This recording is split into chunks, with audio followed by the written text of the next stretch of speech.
This term, mind virus, has had a long, tumultuous journey from Richard Dawkins to Elon Musk, changing meaning and significance over and over again. With this film, we might finally find an alternate, acceptable, dare I say, fun version. We're talking about Spider Man Brand New Day. Mild spoilers ahead. If you truly don't want to know anything about this movie, especially this mind control business, do not proceed.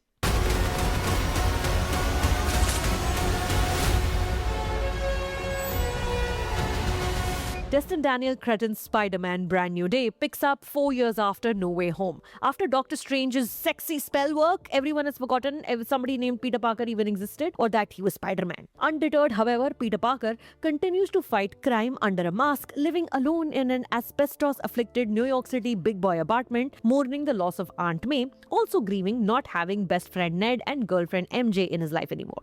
Because this is New York, there is never a dull day. Working closely with law enforcement, Spider-Man continues to thwart crime until there appears an invisible foe with the ability to jump from mind to mind, possessing and discarding bodies like clothes. Spider-Man seems to be the only one impervious to this new evil power, so now he must figure out how to defeat someone he cannot see or fully understand. What is taking over his own body and mind at the same time is another invisible adversary, heartbreak. After he sees MJ with a new boyfriend, Parker is consumed by a sadness so deep and all-encompassing, it leads to his powers going haywire. Slowly, he begins to lose grip on the one thing he had control over. Will he win both these battles? One doesn't quite know what the future holds, but at this time, it does seem like Spider-Man is going to be Tom Holland's legacy in a much more significant way than Andrew Garfield's was. Tobey Maguire, of course, will always remain the OG, largely thanks to Sam Raimi and unforgettable Kirsten Dunst and Willem Dafoe dramatic performances. Tom Holland's version of the superpowered crawler has evolved not just, in the age of the hyper-connected internet, but also he has also appeared in a hell of a lot more films. 7, I believe, in all. If this is the last outing, it's a good one to say bye-bye with. Dad, who do you think is actually watching these? Maybe someone. Okay, well, bye, someone.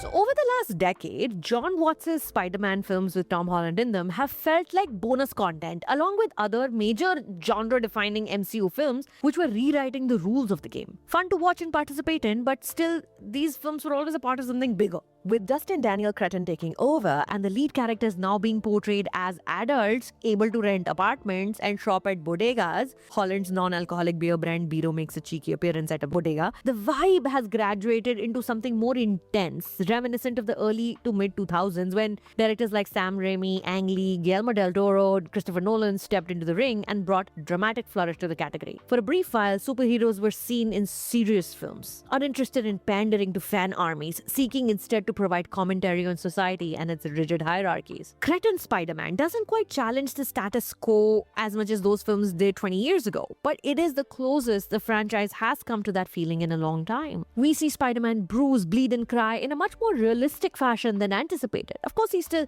beating up a creature who's a man, but also a scorpion, but even in that moment, he's also questioning his own sanity. Unable to control his rage, he almost deliberately causes a police car to crash, nearly killing the cop inside. There's also an older Hulk who's a science professor. This Hulk is not wink-wink about his powers. In fact, he's plagued by a heavy shadow of guilt for his violent nature. His first question after coming back to his normal self is anybody hurt?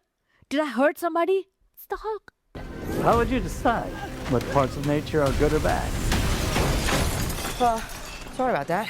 While I wondered how Peter Parker maintained his abs surviving on an exclusive diet of Little Caesars pizza, I also admired the soul of the character so clearly visible for the first time since the snap in Tom Holland's tired eyes. The darkness in the character's soul finally peeking through. The film enables the actor. In one moment, while he's talking to MJ, you can audibly hear his heartbeat get louder as the sound mix increases the bass levels for about 10 seconds before receding. Almost like Peter isn't sure what his heart is trying to say. This Holland performance feels more sincere than the Odyssey. His conversations with Menelaus, the Punisher, John Bernthal, felt more significant to the plot. This Spider-Man, antithetical to the character's nature, is not jumpy or in a rush to rescue. He does not enjoy his job anymore. The glee is gone from the great responsibility. The second time this month, however, we are receiving a strangely stiff Zendaya performance, unable or uninterested in bringing to life even the typical MJ falls off a tall building slow motion shot. The new entrant Sadie Sink, though, is fantastic. This is where you'll get the biggest spoiler in this review,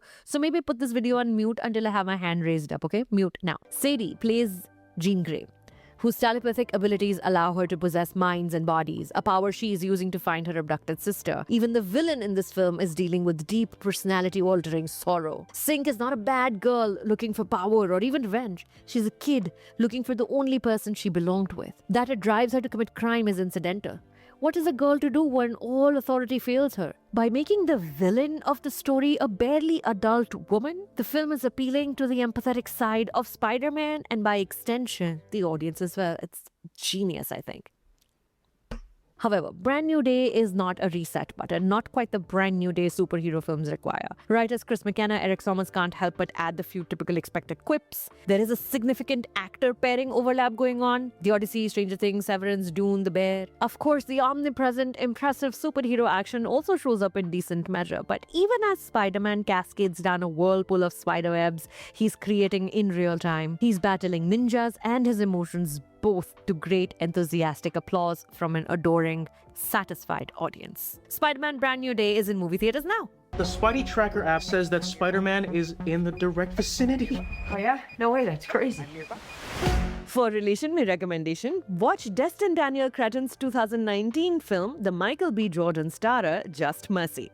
To the names on my screen right now, thank you, channel members, as always, coming through. Become a channel member at the link in the description of this video. Show your support in more meaningful ways if the content on this platform adds something to your life. There is also a brand new Discord server you can join at a link right there. Yeah, that's right. I have a new Discord server. I've figured out what a Discord server is. Watch my review of The Odyssey right here and check out this live stream discussion with my film critic friends talking about The Odyssey right here. As always, my name is Acharita. Thank you for stopping by.